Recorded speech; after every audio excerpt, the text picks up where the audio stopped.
Affairs Committee. Congressman, thanks so much for being here. Thanks, Frederica.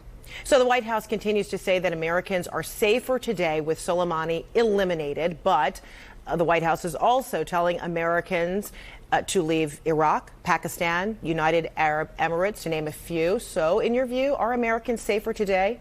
You know, I'd really question that statement.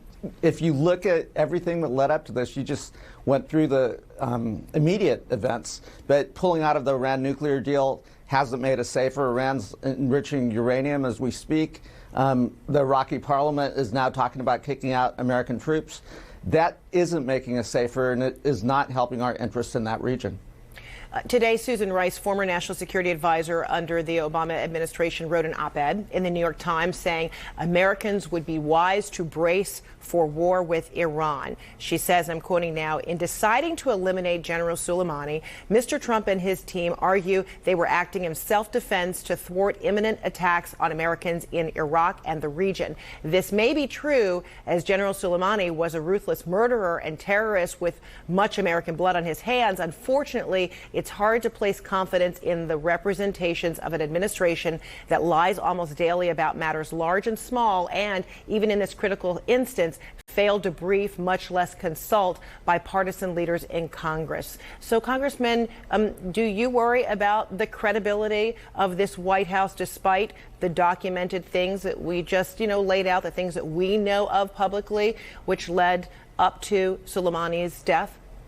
Absolutely. This is a president that's been prone to, at best, exaggerated statements, misleading statements, and at oftentimes very false statements. And so he's stated that there were imminent threats. Well, he should expect Congress is going to ask tough questions next week. We want to know what those threats are. We want to know how this decision was made, who is consulted, and it is an incredible breach of protocol that the leadership of Congress, House and Senate, Democrat and Republicans, weren't consulted with this. And when Pompeo was pressed on all networks, including CNN, about whether eliminating Soleimani eliminates the imminent threat, he would only go far as saying, we are prepared to respond to whatever Iran delivers. How do you decipher that? You know, that answer is not going to hold when congressional leadership, when we bring them into classified settings, we're going to want those answers, and they're not going to be able to duck these things. The president cannot take this country to war. He's got to come to Congress to get that authorization to get the War Powers Act. Iran has said it will have harsh revenge to the U.S. over this strike that killed Soleimani. In your view, should the U.S. be bracing for war of some sort?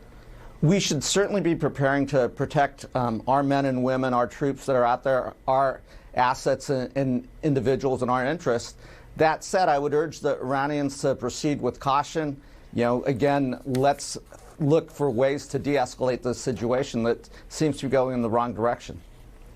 On the issue of U.S. troops' presence, 5,000 troops roughly in Iraq, and Iraq's parliament is making some progress in potentially removing or requesting or demanding the U.S. Pull out.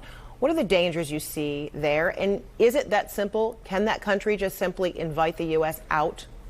The agreements that are in place right now allow U.S. troops to stay there. It does seem like the Iraqi government, Iraqi parliament is taking steps to change the terms of those agreements.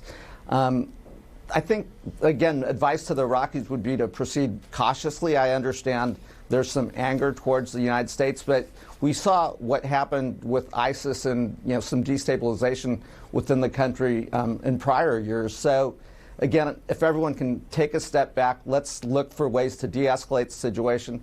Let's think about ways to start a conversation. I'm glad that our European allies are also trying to start this conversation to de-escalate tensions. And Congressman, Secretary of State Pompeo also said while on the Sunday talk shows that members of Congress would be briefed this week. As a member of the Foreign Affairs Committee, what do you hope to learn? What questions do you want answered? We want to know exactly what the imminent threat was, how this decision was made, who made this decision, and he's not going to be able to duck those questions. President Trump is not going to be able to duck those questions. Congressman Bera, thank you so much.